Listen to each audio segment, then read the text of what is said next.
As a teacher 1.5 year बच्चों को पढ़ाया, जिसमें मैं बायोलॉजी एंड फिजिक्स इस तरह की सब्जेक्ट पढ़ाता था। मेरे पहले जॉब के पहले मेरे लिए एक ही दुनिया थी, डॉक्टर या इंजीनियर। या तो आप डॉक्टर बनो या फिर इंजीनियर बनो, या फिर आप उससे रिलेटेड कोई भी एक जॉब पा सको। बट कॉर्पोरेट में जाने के बाद मैंने वहाँ पे जब 6-7 मंथ बिताए तो मुझे समझ में आया कि देयर इज अनदर वर्ल्ड जहाँ पे हम सीख सकते हैं, हम ग्रो कर सकते हैं, अपने लिए एक अच्छी वेल्थ क्रिएट कर सकते हैं। मेरा थॉट हुआ कि नहीं, अभी एक्सेल तो हो गया, बट एक्सेल के बाद अब मुझे क्या करना चाहिए, लाइक जिससे मैं और लर्निंग कर सकूं और ग्रो कर सकूं। तो वहां पे थॉट मैंने रिसर्च वगैरह की, तो मुझे टैबलू एंड पावर बीआई 2 ऐसे बीआई टूल्स दिखाई दिए मार्केट में जिसपे मैं काम कर सकता हूँ। मैं कम पैसों में लर्निंग करूँ और उसको एग्जीक्यूट करूँ।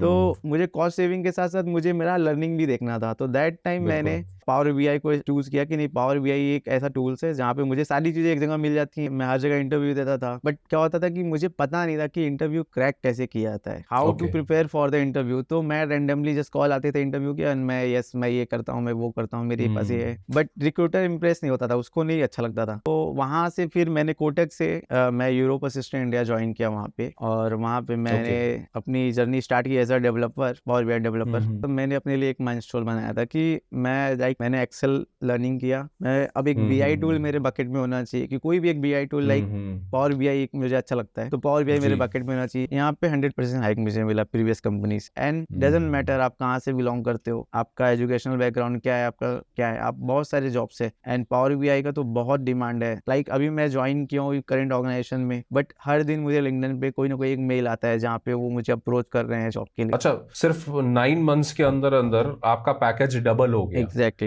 जस्ट बिकॉज आपने ये फोकस किया कि मैं एमआईएस से हटके मैं पावर बीआई डेवलपर की जॉब लेना चाहता हूँ। अगर हम बाकी के ऑफर्स की बात करें तो आपका इंटरव्यू क्लियर हो चुका था, आपको ऑफर मिल चुका था हमसे, राइट? तो जो टेली परफॉर्मेंस की आपने बात करी, which is a very old company, right, बहुत सालों से हम देख रहे हैं इस कंपनी को, तो यहाँ पर आपको क्या ऑफर मिला था? वहां पे मुझे तो आ चुके हैं हम एक नई पॉडकास्ट के साथ, और हमारे साथ हैं सुशील यादव, जो कि एक्चुअल में एक मेडिकल ग्रेजुएट हैं, और उन्होंने स्विच किया मेडिकल से अपना करियर डेटा की फील्ड में, और वो एक पावर बीआई डेवलपर की जॉब कर रहे हैं आज के टाइम पे। बहुत ही इंटरेस्टिंग एंड अमेजिंग पॉडकास्ट ये होने वाली है, क्योंकि नॉन आईटी से होते हुए आईटी में आना, डेटा की फील्ड में आना, ये इन्होंने कैसे किया, ये सारी जर्नी आज ये हमारे साथ शेयर करेंगे। फाइनेंशियली इन्होंने कितना ग्रो किया, कौन कौन सी कंपनी में काम किया, कौन से स्किल्स इन्होंने लर्न किए, किस तरह से इन्होंने ये शिफ्ट किया, क्या क्या स्ट्रगल्स इन्होंने फेस किए, सारी चीजें डिटेल में आज सुशील हमारे साथ शेयर करने वाले। तो first of all Sushil, thank you so very much, दिल से, मेरी तरफ से भी और मेरे जितनी भी ऑडियंस है उन सब की तरफ से आपको तहे दिल से शुक्रिया, क्योंकि आप इतना इंपॉर्टेंट टाइम अपना हमें दे रहे हैं, अपनी जर्नी हमारे साथ शेयर कर रहे हैं, ताकि हम आपकी जर्नी से कुछ सीख सकें और समझ सकें कि कैसे एक नॉन आईटी वाला पर्सन आईटी में आ सकता है, एक अच्छी खासी पैकेज ले सकता है, जॉब ले सकता है। For that thank you so much, and I request you please अपनी जर्नी हमारे साथ शेयर करें।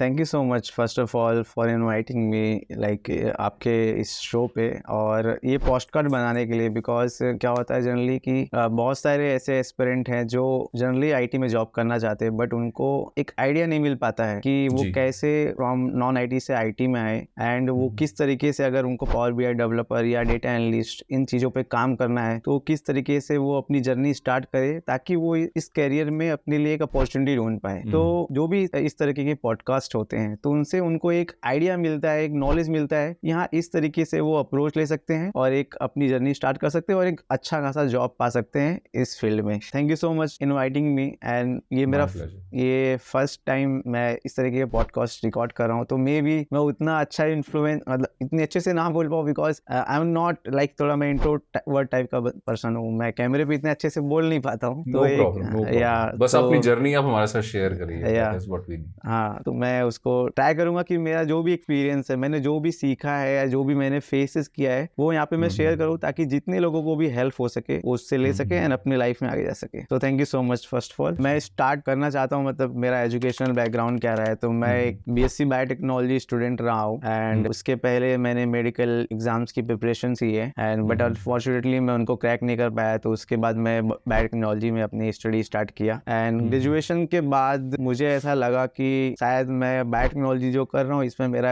उतना अच्छा इंटरेस्ट नहीं है, मैं आगे जाके इसमें उतना अच्छा ना कर पाऊँ। तो दैट टाइम मैंने एक कैरियर ब्रेक लिया अराउंड 1.5 ईयर का। एंड दैट टाइम पे मेरा जो प्रीवियस नॉलेज था मेरी स्टडीज का, बिकॉज मैं एक अच्छा स्टूडेंट था, मेरे अच्छे मार्क्स आए मेरे ग्रेजुएशन में एंड मेरे प्रीवियस स्टडीज में, तो मैंने अपने नॉलेज को इस्तेमाल करना स्टार्ट किया और मैंने एज अ टीचर 1.5 ईयर बच्चों को पढ़ाया, जिसमें मैं बायोलॉजी एंड फिजिक्स इस तरह की सब्जेक्ट पढ़ाता था। एंड उस जर्नी में भी मैं थोड़ा बहुत एक्सेल पे वर्क किया करता था, अपने घर पे ही बैठ के मैं प्रैक्टिस किया करता था, बिकॉज कहीं ना कहीं मतलब मेरे ऊपर एक प्रेशर था कि आप एज अ टीचर तो जॉब कर रहे हो, बट इसके अलावा आपके पास क्या एक परमानेंट जॉब है क्या, तो सोसाइटी का, मेरे घर का, एक तरीके से मैं भी एक प्रेशर फील करता था कि हाँ टीचिंग तो जॉब में कर रहा हूँ, but like full time earning के लिए मेरे पास क्या अपॉर्चुनिटी है। तो उसके बैकअप के लिए मैं एक्सेल सीखा करता था, बट अपॉर्चुनिटी वही है कि आप जब फ्रेशर होते हो तो आपको एक जॉब पाना एक आपके लिए बड़ा टास्क होता है। वहां पे आप कैसे इंटरव्यू देते हो और उसको क्रैक करके आप कैसे जॉब पाते हो। तो दैट टाइम मुझे एक रेफरेंस मिला मेरे फ्रेंड का, उसने बोला कि हमारे ऑर्गेनाइजेशन में एक वैकेंसी है जहाँ पे एक बेसिक एक्सेल यूजर का रिक्वायरमेंट है, अगर आप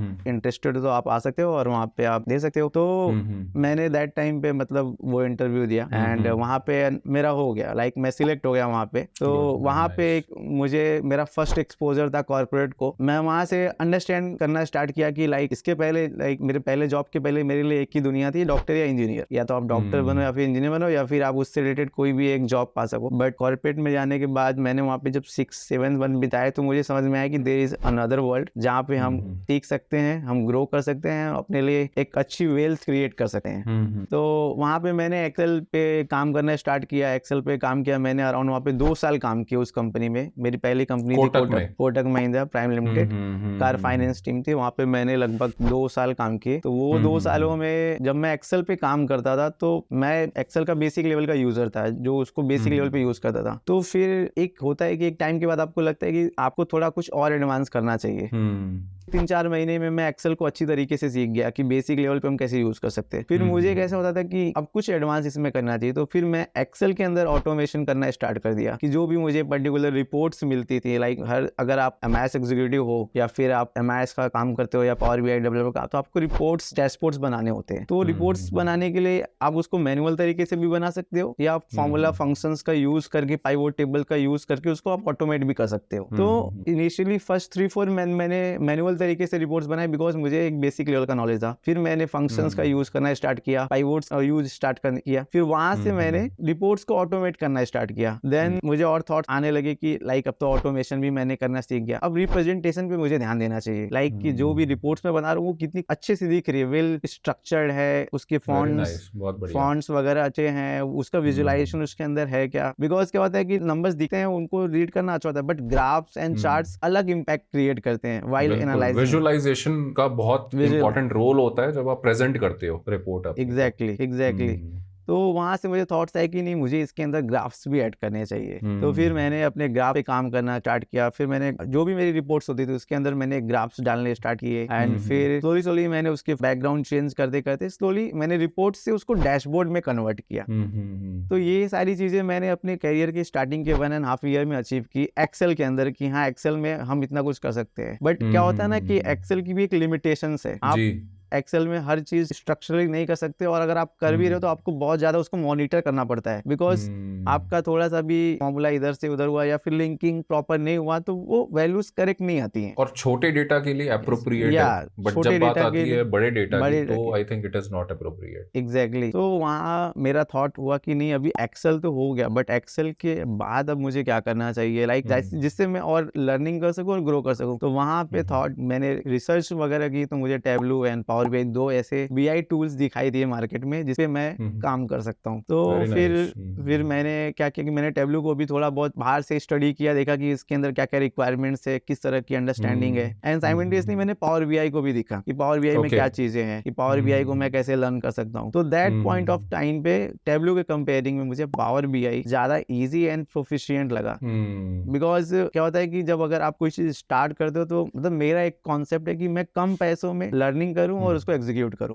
तो मुझे कॉस्ट सेविंग के साथ साथ मुझे मेरा लर्निंग भी देखना था। तो दैट टाइम मैंने पावर बीआई को चूज किया कि नहीं, पावर बीआई एक ऐसा टूल्स है जहाँ पे मुझे सारी चीजें एक जगह मिल जाती हैं और मैं वहाँ पे पावर क्वेरी भी यूज कर सकता हूँ, पावर पीओ भी यूज कर सकता हूँ, मैं उसमें विजुअलाइजेशन भी यूज कर सकता हूँ, एंड उसके साथ साथ मैं उसमें डैशबोर्ड बना के पब्लिश कर सकता हूँ, उसको शेयर कर सकता हूँ लोगों के साथ। और वो बहुत ईजी था, मतलब मुझे बहुत कुछ करना नहीं था, मैं अपने घर पे लैपटॉप पे भी उसको डाउनलोड कर सकता हूँ। बट टेबलू में ऐसा नहीं था, टेबलू में थोड़े से कॉम्प्लेक्सेस थे। तो फिर वहां से मैंने पावर बीआई को एक्सप्लोर करना स्टार्ट किया, और जब मैं पावर बीआई को एक्सप्लोर कर रहा था तो दैट टाइम मुझे अंडरस्टैंडिंग आई कि आपको डेटाबेस का नॉलेज होना चाहिए। एक्सेल में हम जो डेटा यूज करते हैं वो रॉ डेटा हम कहीं से डाउनलोड कर लेते हैं और एक्सेल पे ही रख के उसको उस पर रिपोर्ट्स बनाते हैं। बट क्या होता है कि जब लार्ज डेटा की बात आती है तो वो डेटा डेटाबेस में स्टोर किए जाते हैं, और डेटाबेस में जो डेटा स्टोर होता है उसको आपको एक्सट्रैक्ट करना हो या उसमें से कुछ आपको यूज की रिक्वायरमेंट निकालनी हो तो वहां पे उसके लिए आपको एसक्यूएल आनी चाहिए, जो बिकॉज ये डेटाबेस की लैंग्वेज होती है। तो आपको अगर डेटाबेस से इंटरेक्शन करना है, उससे आपको डेटा के ऊपर कंट्रोल लेना है एक तरीके से, तो आपको एसक्यूएल आनी चाहिए। तो एसक्यूएल एंड पावर बीआई ये दो चीजें मैंने एक साथ लर्निंग स्टार्ट की। तो बहुत बढ़िया। मेरी फर्स्ट प्रायोरिटी थी कि पहले पावर बीआई मुझे अच्छा बनना है, तो पावर बीआई पे मैंने काम किया। पावर बीआई के साथ साथ मैंने एसक्यूएल पे भी काम किया, तो साइमल्टेनियसली मैंने दोनों पे काम स्टार्ट कर दिया। एंड फिर उसके बाद ऑलमोस्ट मतलब 2 साल मैंने फर्स्ट ऑर्गेनाइजेशन में बिताए। फिर वहां से मैंने तो कोटक में आपका पैकेज क्या था? वहां पे मेरा जो पैकेज था 2 LPA के आसपास का था, 1.94 ऑलमोस्ट 2 LPA का पैकेज था। ओके, नाइस, ठीक है। उसके बाद कोटक के बाद? हाँ, कोटक के बाद मैंने मतलब काफी सारे इंटरव्यू दिए, बिकॉज क्या था कि मेरा फर्स्ट जो जॉब था उस पे मतलब मुझे जॉब पाने में इतनी प्रॉब्लम नहीं हुई थी, बिकॉज क्योंकि मुझे एक रेफरेंस मिल गया था। बट सेकेंड जॉब में मेरे पास कोई रेफरेंस नहीं था, एंड वो एक्चुअल में मेरा इंटरव्यू स्टार्ट वहां से हुआ था। तो मैंने नौकरी पे बहुत सारे अप्लाई किए और बहुत सारे कॉल्स भी मुझे आए, मैं हर जगह इंटरव्यू देता था। बट क्या होता था कि मुझे पता नहीं था कि इंटरव्यू क्रैक कैसे किया जाता है, how to prepare for the interview. तो मैं रेंडमली जस्ट कॉल आते थे इंटरव्यू के, मैं मैं ये करता हूँ, मैं वो करता हूँ, मेरे पास ये है। बट रिक्रूटर इंप्रेस नहीं होता था, उसको नहीं अच्छा लगता था।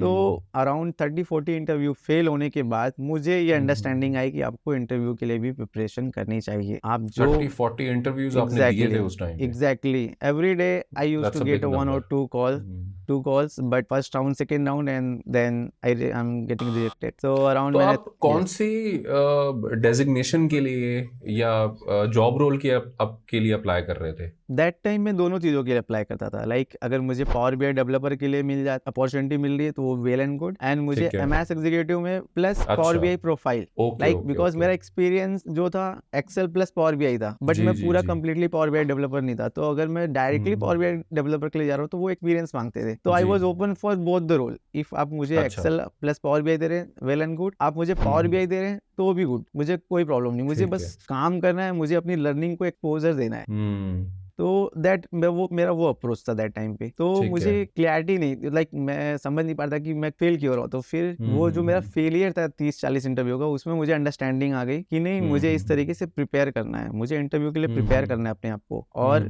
आप जो काम करते हो उसको किस तरीके से आपको रिक्रूटर के सामने रिप्रेजेंट करना है वो आपको आना चाहिए। अगर आपको नहीं आ रहा है तो एनी हाउ आप कितने भी अच्छे स्किल्ड पर्सन हो, बट अगर आप अपने आप को रिप्रेजेंट नहीं कर पा रहे हो, आपका कम्युनिकेशन उतना अच्छा नहीं है, तो आपको जॉब मिलना मुश्किल हो जाएगा थोड़ा। तो वहां से फिर मैंने कोटक से मैं यूरोप असिस्टेंट इंडिया ज्वाइन किया वहां पे, और वहां पे मैंने अपनी जर्नी स्टार्ट की as a developer, power BI developer. तो वहां पे जब मैंने ज्वाइन किया तो वहां पे मेरी प्रोफाइल मिक्स थी। लाइक मुझे कुछ रिपोर्ट्स थी जो एक्सेल में ही बनानी होती थी, कुछ रिपोर्ट्स थी जो मुझे पावर बीआई में एज ए रिपोर्ट भी मुझे शेयर करना होता था। तो वहां पे मेरे लिए डबल चैलेंज ये था कि एक्सेल का मुझे एडवांस वर्जन यूज करने को वहां पे मिला। लाइक वहां पे हाँ, वहां पे लाइक उनको होता था कि उनको रिपोर्ट्स ऑटोमेट करके चाहिए रहती थी, उनके पास बहुत सारी रिपोर्ट्स होती थी। तो उनके पास कोई स्कोप नहीं था कि आप रिपोर्ट्स को मैनुअली बनाएं एंड पब्लिश करें, बिकॉज अगर आप वैसे करेंगे तो आपको बहुत समय लग जाएगा, अपने टास्क कंप्लीट नहीं कर पाएंगे। तो वहाँ पे मेरा जो प्रीवियस एक्सपीरियंस था वो मुझे एक्सेल में काम आया। तो मैं वहाँ पे गया तो मैंने स्टार्ट कर दिया ऑटोमेशन, जो भी रिपोर्ट्स थी उनकी वहाँ पे मैंने उसको ऑटोमेट करना स्टार्ट कर दिया। फिर उसके साथ साथ मैंने पावर बीआई में भी रिपोर्ट्स बनाना स्टार्ट कर दी। तो वो जो वहाँ पे मैंने अराउंड 9 मंथ्स एक्सपेंड किए यूरोप असिस्टेंट इंडिया में। या और यहाँ पैकेज आपका क्या था? यहाँ पे मेरा पैकेज 3.2 का था, ऑलमोस्ट आई थिंक 3.2 का। Yes, okay. तो ये और डेजिग्नेशन आपकी यहाँ पे क्या थी? यहाँ पे मेरा मैं वीएमएस टीम में था, एग्जीक्यूटिव लेवल पे power BI developer. Power BI developer की, चलो, which is very nice thing कि आपको पावर बीआई डेवलपर की तरफ ही जॉब मिल रही है। एग्जैक्टली, ठीक है। उसके बाद फिर मैंने यूरोप तो पावर बीआई में भी यहाँ आपकी लर्निंग हुई? एग्जैक्टली यहाँ पे हुई, बट एक्सपोजर जैसा मिलना चाहिए वैसा नहीं, बिकॉज क्या होता है जैसे अच्छा। कि एक चैलेंजेस ये भी रहता है कि जब आप इंटरव्यू देते हो तो रिक्रूटर आपके साथ, जैसे जरूरी नहीं है कि आपको जो चीज़ बोल रहा है वही आपको जॉब में भी मिले। तो जब हम जॉब इंटरव्यू देते हैं तो हमको ये क्लैरिटी लेनी चाहिए रिक्रूटर से कि ज्वाइन करने के बाद मुझे क्या किस तरह की रिस्पॉन्सिबिलिटीज जॉब रोल मिलेगी। होगा, राइट। क्या होता है कि समटाइम्स रिक्रूटर जो होता है उसको बहुत सारी चीजें आपसे चाहिए रहती हैं कि आप वो चाहते हैं कि आपको पावर बीआई भी आए, आपको एक्सेल भी आए, आपको एसक्यूएल भी आए, बट ज्वाइन करने के बाद आप एक्सेल में रिपोर्ट्स बना रहते हो। तो ये एक बहुत बड़ा चैलेंज होता है। तो आप जब इंटरव्यू दे रहे हैं तो आपको ये अंडरस्टैंडिंग लेनी चाहिए कि जो आपका जॉब रोल होगा ज्वाइनिंग के बाद क्या होगा जी।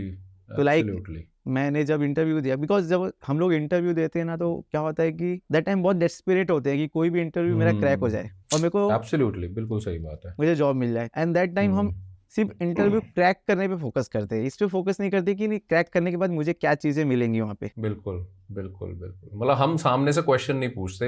एग्जैक्टली हमें भी पूछना चाहिए क्वेश्चन कि हमें क्या मिलने वाला है, क्योंकि वो हमारे चाहिए। करियर पे बहुत ज्यादा इम्पैक्ट डालेगा। एग्जैक्टली बिकॉज अगर हम ये अंडरस्टैंडिंग नहीं लेंगे तो क्या होता है कि रिक्रूटर को तो एक पर्सन चाहिए जो उसका काम करके दे, बिल्कुल बिल्कुल, बट आपकी भी एक ग्रोथ होनी चाहिए। जो आप काम कर रहे हो उस काम से आपका भी ग्रोथ होना बहुत इंपॉर्टेंट है। अगर आप पावर बीआई में एक्सपर्ट हो बट अगर आप कंटिन्यूअसली एक्सेल पे काम कर रहे हो तो कहीं ना कहीं आपका वहाँ पे लॉस हो रहा है। आप व्हाटएवर अर्न कर रहे हो बट स्किल वाइज आप लॉस कर रहे हो, because power BI is much better than Excel. बिल्कुल बिल्कुल, बहुत बढ़िया पॉइंट बोला आपने, बहुत बढ़िया पॉइंट बोला।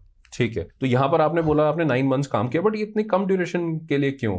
This is the same reason जो अभी आप बता रहे हैं। एग्जैक्टली आपको अपने पसंद का प्रोफाइल या जो जॉब रोल था वो नहीं मिल पाया। एग्जैक्टली सो मेरी जो लाइक मेरा जो स्किल सेट है, मैं मतलब मुझे पावर बीआई अच्छा आता है, मुझे एसक्यूएल अच्छा आता है एंड मैं उस पर काम कर रहा हूँ और मैंने प्रीवियसली उस पर काम भी किया है। एंड यहाँ पे मतलब क्या हो रहा था कि मुझे पावर बीआई में रिपोर्ट्स मिल रही थी बट 1-2 रिपोर्ट्स के अलावा कोई और चैलेंजेस नहीं थे। एंड मैनेजमेंट से भी क्लियरिटी नहीं थी कि वो पावर बीआई को कहाँ लेके आना चाहते हैं। लाइक क्या होता है कि आप एनालिसिस एक्सेल में भी कर सकते हो, आप पावर बीआई में भी कर सकते हो, बट जब आप उसको एम्फसाइज करते हो, उसको फोर्स करते हो कि नहीं हमको पावर बीआई में एनालिसिस करना है, तो जाके आपकी जो टीम होती है उसको अप्लाई करना स्टार्ट करती है। एंड जो पर्सन जो स्टेक होल्डर्स होते हैं जो एक्चुअली रिपोर्ट को व्यू करते हैं वो पावर बीआई को मतलब उसमें इंटरेस्ट लेना स्टार्ट करते हैं कि हाँ मुझे रिपोर्ट उसमें देखना है।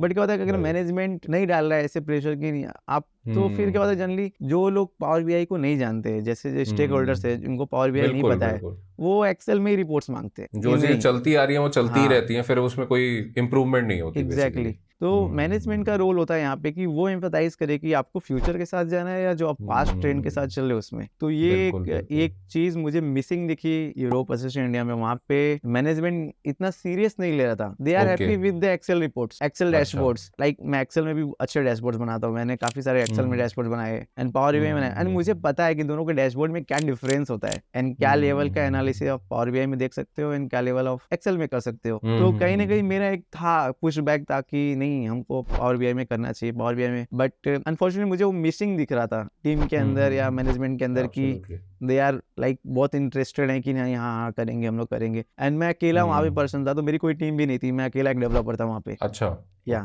तो जो भी मेरी अंडरस्टैंडिंग होती है, बिकॉज क्या होता है जब आप टीम में काम करते हो तो आप एक दूसरे से सीखते हो, आप एक दूसरे के से सीखते हो, आप एक दूसरे के चैलेंजेस को रिजॉल्व करते हो, तो वो आपकी बहुत बड़ी लर्निंग होती है वहाँ पे।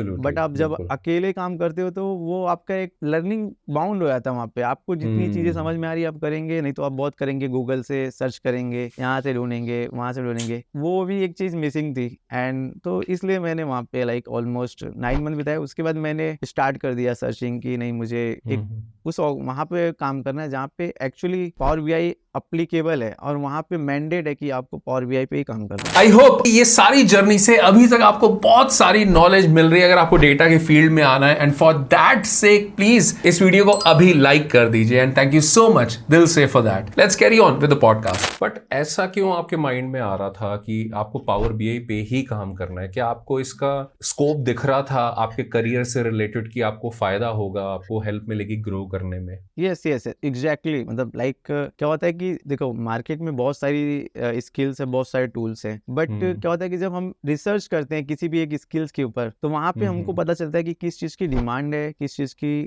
मार्केट में नहीं है। जैसे अगर हम लोग बात करें सिक्वल की, तो सिक्वल एक ऐसी डेटाबेस लैंग्वेज है, तो आज के समय में हमारे पास बहुत सारा डेटा प्रोड्यूस हो रहा है जस्ट बिकॉज ऑफ हमारे पास फ्री इंटरनेट है, बहुत सारा डेटा प्रोड्यूस हो रहा है। तो उस डेटा को मैनेज करने के लिए हमको एक प्रॉपर डेवलपर चाहिए जो डेटाबेस को प्रॉपर क्रिएट कर सके एंड उस पे जो हमारे पास अवेलेबल डेटा उसको इजीली हम लोग एक्सेस कर सके। तो जाहिर सी बात है एसक्यूएल की डिमांड है, बट जब हम लोग डेटा को प्रॉपर अरेंज कर रहे हैं, प्रॉपर उसको सिंक कर रहे हैं, तो उसको एनालिसिस करने के लिए हमको कोई एक ऐसा टूल चाहिए जो इजी हो, अंडरस्टैंडेबल हो, लर्निंग लाइक हो। एब्सोल्युटली, बिल्कुल सही बात है। और इनफैक्ट आज के टाइम पे अगर मैं थोड़ा ऐड करना चाहूँ इसमें, तो आज के टाइम पे पावर बीआई एक ऐसा टूल है जो कि हर डिपार्टमेंट का इंसान आज के टाइम पे यूज कर रहा है। एचआर भी यूज कर रहे हैं, फाइनेंस पीपल भी यूज कर रहे हैं, सेल्स पीपल भी यूज कर रहे हैं। हर एक डिपार्टमेंट आज के टाइम पे पावर बीआई यूज कर पा रहा है, क्योंकि इसमें कोडिंग की रिक्वायरमेंट नहीं है। जनरली एक टेक्निकल टूल्स में कोडिंग की रिक्वायरमेंट होती है, और वो माइक्रोसॉफ्ट ने बिल्कुल हटा दिया and that is the reason it is very very easy. जी, एंड इवन जैसे अगर आप देखेंगे एक्सेल और पावर बीआई भी देखेंगे, तो एक्सेल में जैसे अगर आपको ग्राफ्स वगैरह बनाने हैं, डैशबोर्ड बनाने हैं, तो आपको बहुत सारा फॉर्मेटिंग करना पड़ेगा, बहुत सारी चीजों को आपको एलिमिनेट करना पड़ेगा, तो जाके आपका डैशबोर्ड अच्छा दिखेगा। बट पावर बीआई ने उसको हटा ही दिया पूरा। आप चुपचाप विजुअल पे क्लिक करो, अपना डेटा वहां पे डालो, आपका विजुअल रेडी है। आपका काम जो भी आपका एक्सेल में हसल था उसको पावर बीआई ने पूरा हटा दिया। आपको डेटा आपका क्लीन करना है, का डेटा इंपोर्ट करना है पावर बीआई में, उसके अकॉर्डिंगली आप अपना डैशबोर्ड बना सकते हो, आप किसी के साथ शेयर कर सकते हो, आप खुद भी एनालाइज कर सकते हो कि एक्चुअल में क्या हो रहा है। तो इसकी आपको मार्केट में ग्रोथ दिखी, and that's the reason you wanted कि भाई मेरे को अब जो जॉब मिले वो पावर बीआई से रिलेटेड ही मिले, ताकि मैं इस फील्ड के साथ ग्रो कर पाऊं। एग्जैक्टली। तो मतलब मेरा एक ये मतलब मैंने अपने लिए एक माइलस्टोन बनाया था कि मैंने एक्सेल लर्निंग किया, मैं अब एक बीआई टूल मेरे बकेट में होना चाहिए, कि कोई भी एक BI tool like power BI मुझे अच्छा लगता है, तो पावर बीआई मेरे बकेट में होना चाहिए। एक डेटाबेस लैंग्वेज मेरे बकेट में होनी चाहिए लाइक एसक्यूएल। एक प्रोग्रामिंग लैंग्वेज भी मुझे आनी चाहिए, बिकॉज ये मुझे ग्रो करेगा करियर में। तो मैंने पाइथन भी सीखना स्टार्ट कर दिया। वेरी नाइस, बहुत बढ़िया। सो लाइक मैंने एक अपना बकेट बनाया इसके अकॉर्डिंगली, कि ताकि अगर अभी मैं पावर बीआई आगे चल के मैं अगर डेटा एनालिस्ट बनता हूँ, मैं डेटा साइंटिस्ट या डेटा इंजीनियर, इस तरीके से मुझे काम करना है आज से 5-6 साल आगे, तो मुझे ये सारी स्किल्स आनी चाहिए। और ये स्किल्स आने के साथ साथ मुझे उस पर प्रैक्टिस होना चाहिए और उसको अप्लाई करने आना चाहिए। बढ़िया, बहुत बढ़िया। तो अभी तक आपने अब नेक्स्ट कंपनी में आपने ज्वाइन करनी है, राइट? एंड क्या है, कौन सी कंपनी आपने ज्वाइन करी? B Brown medical India. B Brown, okay, ठीक है। और यहाँ पर आपकी डेजिग्नेशन क्या लगी? यहाँ पे मेरा पावर बीआई डेवलपर, यहाँ पे मैं पार्ट हूँ कंट्रोलिंग टीम का एक्चुअली। अच्छा, तो और यहाँ पैकेज क्या है आपका? यहाँ पे 100% हाइक मुझे मिला प्रीवियस कंपनी से, तो 6.5 समथिंग, 6.5 LP के आसपास। Very nice. अच्छा, सिर्फ 9 मंथ्स के अंदर अंदर आपका पैकेज डबल हो गया? एग्जैक्टली, जस्ट बिकॉज आपने ये फोकस किया कि मैं MIS से हटके मैं पावर बीआई डेवलपर की जॉब लेना चाहता हूँ। बहुत बढ़िया, बहुत बढ़िया। 100% हाइक इन जस्ट 9 मंथ्स, बहुत बढ़िया, जबरदस्त। ठीक है, और फिर यहाँ का थोड़ा मुझे बताइए कि क्या आपका एक्सपीरियंस रहा है अभी? तो यहाँ पे लाइक जब मैंने ज्वाइन किया तो तब दैट टाइम मैं part of like MIS team का ही था, तो उसमें मुझे एज अ डेवलपर काम करना था। तो वहाँ पे ऐसे इनकी जनरली मतलब जब मैं इनका इंटरव्यू दे रहा था तो दैट टाइम इनकी रिक्वायरमेंट थी कि इनको भी एक ऐसा पर्सन चाहिए जो मतलब Excel as well as power BI दोनों में गुड हो, और एसक्यूएल भी उसको आना चाहिए। तो जब मैं यहाँ पे इंटरव्यू था तब मेरे पास 3 ऑफर थे ऑलरेडी मेरे पास। अच्छा, हाँ, तो बिकॉज मैं समझ गया, मतलब मुझे एक अंडरस्टैंडिंग आ गई थी कि अगर मुझे इंटरव्यू क्रैक करना है तो मुझे मेरी प्रिपरेशन क्या होनी चाहिए। तो उसके अकॉर्डिंगली मेरे पास 3 ऑफर थे। एक मेरे पास कैमलिन का ऑफर था, एक मेरे पास टेली परफॉर्मेंस का ऑफर था, एक बी ब्राउन का था। तो कैमलिन में भी वहाँ पे भी मुझे पावर बीआई का रिक्वायरमेंट था, और बी ब्राउन में भी पावर बीआई का था। एंड टेली परफॉर्मेंस में जो था वहाँ पे उनको एक्सेल पे चाहिए था, पावर बीआई उनकी फ्यूचर रिक्वायरमेंट थी कि आपको पता होना चाहिए पावर बीआई के बारे में। तो अच्छा, ये जो बी ब्राउन है मेरे लोकेशन के वाइज मतलब मुझे नजदीक था, तो यहाँ पे ओके किया, यहाँ पे ज्वाइन किया मैंने। एंड फिर यहाँ पे लाइक जैसे अभी बी ब्राउन की मैं बात करूँ तो यहाँ पे ये ऑर्गेनाइजेशन ने लाइक 3 इयर्स पहले पावर बीआई को इन्होंने मतलब परचेस किया है, और अभी ये प्रोसेस में है जहाँ पे ये लोगों को मैंडेट करे कि आपको एनालिसिस पावर बीआई में करना है। ओके, हाँ, ओके। तो इनको एक ऐसा पर्सन चाहिए था जो लोगों को एजुकेट भी कर सके, इसके साथ साथ जो पावर बीआई को लोगों के ऊपर अप्लाई करना स्टार्ट करे कि हाँ ये रिपोर्ट्स बन गई हैं, आप एनालाइज करो पावर बीआई। ठीक है। हाँ। तो आपने बताया कि आपको 3 ऑफर मिले, बी ब्राउन का आपने ऑलरेडी बताया जहां आपने ज्वाइन किया है, बट अगर हम बाकी के ऑफर्स की बात करें तो आपका इंटरव्यू क्लियर हो चुका था, आपको ऑफर मिल चुका था हमसे, राइट? एग्जैक्टली। तो जो टेली परफॉर्मेंस की आपने बात करी, which is a very old company, right, बहुत सालों से हम देख रहे हैं इस कंपनी को, तो यहाँ पर आपको क्या ऑफर मिला था? वहाँ पे मुझे अराउंड 7 का ऑफर मिला था। अच्छा, 7 LPA का मिला था। और कैम्बलिन यू मेंशन ना? हाँ, वहाँ पे मुझे अराउंड 7.2 का मिला था। बढ़िया, बहुत अच्छी बात है। तो मतलब सिमिलर काइंड ऑफ पैकेजेस आपको मिल रहे थे, 7 के आसपास का, 6.5 7 के आसपास का आपको पैकेज मिला। यस। फिर मुझे location wise as well as job profile wise मुझे ये ज्यादा अच्छा लग रहा था बी ब्राउन, इसलिए मैंने बी ब्राउन ज्वाइन किया। एंड यहाँ पे अभी मैं एज अ डेवलपर ही वर्क कर रहा हूँ, तो पावर बीआई में रिपोर्ट्स बनाना एंड उनको पब्लिश करना, एंड नए नए इनके प्रोजेक्ट्स आ रहे हैं। और इसके साथ साथ मुझे यहाँ पे एक नया लर्निंग जो मिल रहा है, जो मेरा एक्सपोजर नहीं था, वो था SAP। अच्छा, SAP तो ऐसे भी आपको लर्न करने को मिल रहा है। एग्जैक्टली। तो मेरे बकेट में मतलब SAP नहीं था, तो यहाँ पे मैं ज्वाइन किया तो इनका था कि हमको एक पर्सन चाहिए जो इसको SAP भी आना चाहिए। तो मुझे SAP नहीं आता था, तो इन्होंने मुझे थोड़ा टाइम दिया 1-2 महीने का, एंड थोड़ा बहुत इन्होंने ट्रेनिंग भी थी। तो अभी मुझे SAP, power BI, SQL and Python, ये कुछ बहुत बढ़िया चीजें एक और टूल आपके किटी में ऐड हो गया। एग्जैक्टली। तो ये एक मेरे लिए मतलब मुझे बहुत अच्छा लगा कि जनरली मैं तो मेरे पास स्किल आ रही है, और SAP is generally good thing.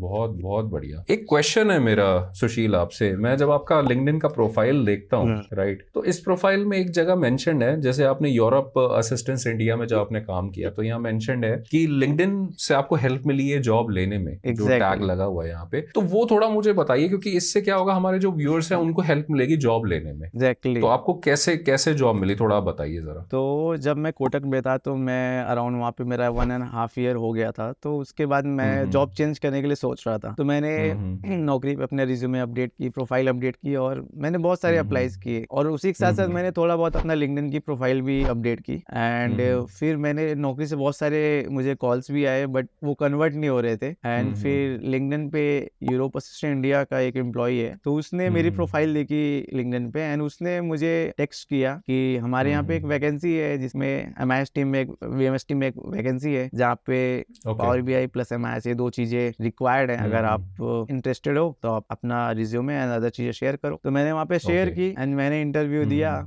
And मैं फॉर्चुनेटली वहाँ पे सिलेक्ट हो गया। इसके पहले मैं बहुत सारे इंटरव्यू दिए, बट वहाँ पे मेरी like 3rd round, 2nd round, 4th round जाके मैं रिजेक्ट हो रहा था। बट लिंक्डइन के थ्रू मुझे वहाँ पे मेरा 1 टाइम में मेरा एग्जाम सब कुछ क्लियर हो गया। तो वहाँ से मुझे वो लिंक्डइन पे हेल्प हुआ। तो उसके बाद से मुझे अंडरस्टैंडिंग आई कि आपका लिंक्डइन पे जो प्रोफाइल है वो बहुत मैटर करता है। आपको लिंक्डइन पे एब्सोल्युटली, आपको जितना आप काम कर रहे हो, बिकॉज क्या होता है कि आप काम कर रहे हो, बट उसको दिखना भी इम्पोर्टेंट, बहुत जरूरी है, दिखना चाहिए। बिल्कुल सही बात है। अगर आप मैं आपसे, हाँ बिल्कुल बिल्कुल, अगर आप उसको दिखा नहीं पा रहे हो तो लोग जान नहीं पाएंगे, और जब जानेंगे नहीं तो आपके पास पहुंचेंगे नहीं वो। बिल्कुल, बहुत तो अच्छा आपने पॉइंट बोला। मैं अक्सर अपने मेंटीज को मैं यही बोलता हूँ कि देखो, जब भी आप पावर बीआई सीखो, पावर बीआई सीखने के बाद आप कोशिश करो कि जितने ज्यादा डैशबोर्ड्स क्रिएट कर सको, रिपोर्ट्स क्रिएट कर सको, उतना अच्छा है। और उन हर एक रिपोर्ट को आप लिंक्डइन के ऊपर अपने पेज पे, अपने प्रोफाइल पे उसको पोस्ट करो। पोस्ट करने के बाद टैग करो, मुझे टैग करो,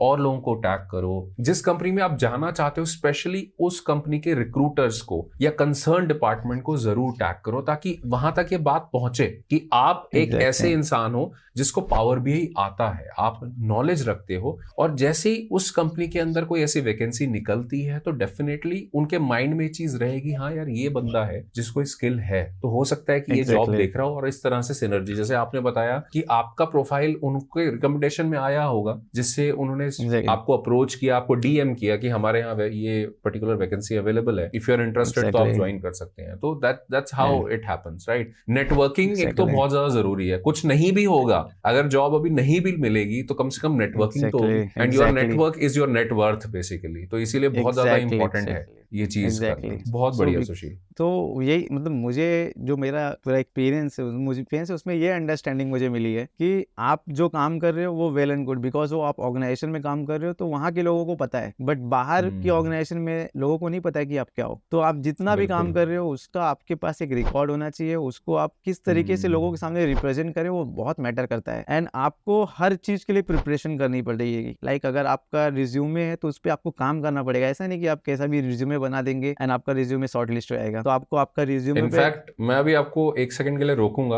और मैं आपको एक क्वेश्चन भी नहीं है, बेसिकली मैं आपको एक रिक्वेस्ट करूंगा ये पूछ के कि जो भी आपकी जर्नी रही है उसके बेस पे एक ब्रीफ हम सबके साथ शेयर करिए कि जो लोग भी नॉन आईटी से आईटी में आना चाहते हैं वो क्या क्या अपने मतलब कैरेक्टरिस्टिक्स डेवलप करें जिससे वो उनको हेल्प मिल सके, राइट, और क्या क्या स्किल्स वो लर्न करें जिससे उनको हेल्प मिल सके। ये 2-3 चीजें आप थोड़ा बताइए, फिर हम इस पॉडकास्ट को एंड करते हैं। तो मैं एज अ कोई एग्जांपल के थ्रू दे रहा हूँ कि अगर मैं नॉन आईटी पर्सन हूँ और मुझे आईटी में जॉब चाहिए तो मुझे क्या करना चाहिए। तो सबसे पहले क्या होता है कि ये थॉट प्रोसेस माइंड से निकलना बहुत जरूरी है कि आपको जॉब नहीं मिलेगी, या अगर आपका कैरियर बैकग्राउंड एजुकेशनल बैकग्राउंड नहीं तो आपको आईटी में जॉब नहीं मिलेगा। आज के टाइम में आपकी स्किल मैटर करती है, बहुत बढ़िया, आपकी स्किल मैटर करती है और आपका सेल्फ बिलीव उस स्किल्स के ऊपर वो मैटर करता है कि आप कितना बैक करते हो अपने आप को। अगर आपकी स्किल्स अच्छी है और आपको बिलीव है कि नहीं आप क्रैक कर लोगे तो आपको जॉब मिलेगी। डजंट मैटर आपका कैरियर गैप हो, आपका आईटी बैकग्राउंड ना हो, आपने कभी काम किया है नहीं किया, आप फ्रेशर हो, कुछ मैटर नहीं करता है। आपकी स्किल्स है, आपका सेल्फ बिलीव है तो आपको जॉब मिलेगा। आपको बड़ी कंपनियों में नहीं मिलेगा कोई बात नहीं, बहुत सारी इंडिया में कंपनी है, सो आई थिंक 16,000 कंपनी है, तो आपको किसी ना किसी कंपनी में जहाँ पे आपकी रिक्वायरमेंट आपको जॉब मिलेगा। आपको इंटरव्यू देते रहना है, ये सबसे बड़ा एक थॉट प्रोसेस, एक बिलीव आपके माइंड में होना चाहिए। ये बिलीव रहेगा देन ओनली आपको प्रिपरेशन में भी मजा आएगा, आपको इंटरव्यू देने में भी मजा आएगा और आपको जॉब मिलेगी तब आपको एक अचीवमेंट जैसा फीलिंग भी आएगी कि मैंने कुछ किया है अचीवेबल। अब इसमें क्या होता है कि जब आप प्रिपेयर कर रहे हो तो आपको कुछ चीजों का ध्यान रखना पड़ेगा। लाइक आपने हार्ड वर्क किया, आपने स्किल्स को लर्न किया, बट क्या होता है कि आपका जो हार्ड वर्क, आपका जो लर्निंग है आपके रिज्यूमे में दिखना चाहिए।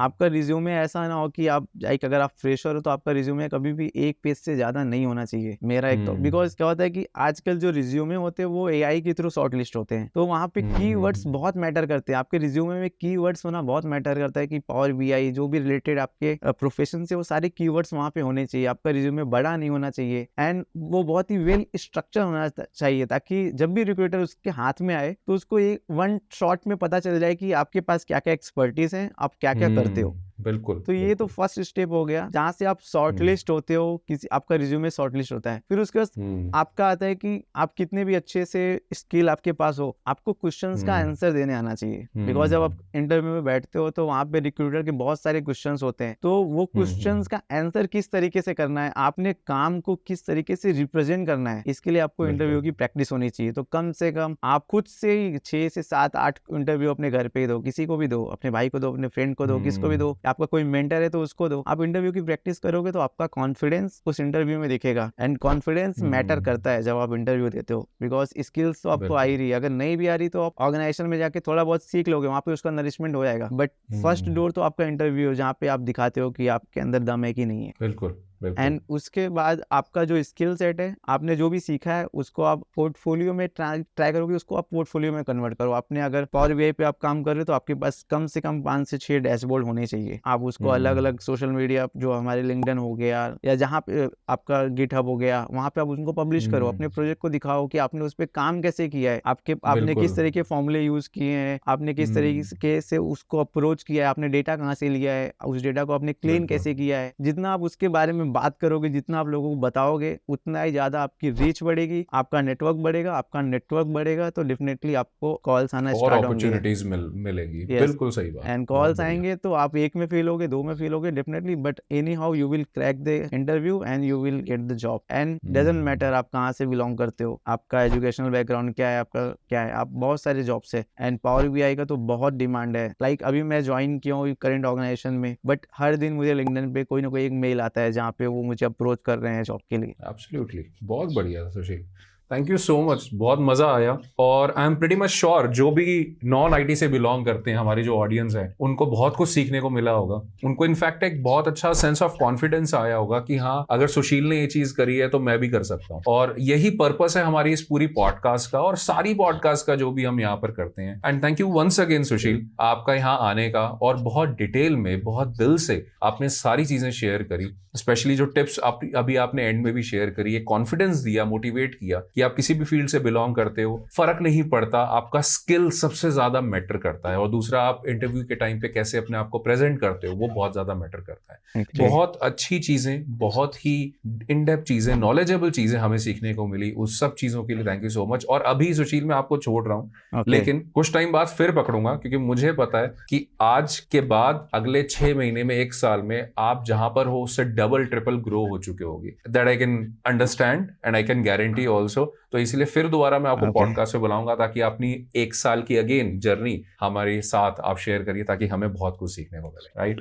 एंड ऑडियंस, आपके लिए एक छोटी सी बात, जो सुशील ने आज हमारे साथ टाइम स्पेंड किया, अपनी नॉलेज दी है, प्लीज नीचे कमेंट सेक्शन में as a regard, as a token of regard उनको जरूर लिखिएगा, thanks for motivating. Thank you Sushil, thanks a lot. बहुत ही अमेजिंग स्टोरी है। आप भी नॉन आईटी से आईटी में आ सकते हैं, डेटा एनालिस्ट बन सकते हैं बिना किसी कोडिंग, प्रोग्रामिंग और पास एक्सपीरियंस के, और सैलरी एक्सपेक्ट कर सकते हैं मिनिमम 6 लाख रुपीज। अब ये जानने के लिए अगर आपको कंप्लीट रोड मैप समझना है, तो मैं एक फ्री मास्टर क्लास रख रहा हूं, ताकि आपके जितने भी डाउट हैं मैं वहां पर क्लियर कर सकूं, और एक कंप्लीट रोड मैप आपके साथ शेयर कर सकूं कि कैसे आप भी डेटा एनालिस्ट बन सकते हैं। ये एक ऑनलाइन मास्टर क्लास होने वाली है, बिल्कुल फ्री, जिसका लिंक नीचे डिस्क्रिप्शन, बायो और फर्स्ट कमेंट में गिवन है। और साथ ही में इस फ्री मास्टर क्लास को ज्वाइन करने पे मैं आपको अपनी बेस्ट सेलिंग ई बुक देता हूं, जो आपको हेल्प करती है डेटा एनालिस्ट बनने में, वो भी सुपर फास्ट, वर्थ ₹1500, बट आपको मिलेगी बिल्कुल free. So do not wait, click on the link below, sign up for this free master class, मुझे वहां मिलो, कंप्लीट रोड मैप समझो, और जो भी क्वेश्चन है आप मुझे वहां पर पूछ सकते हो, और मैं आपका इस फ्री मास्टर क्लास में वेट कर रहा हूं।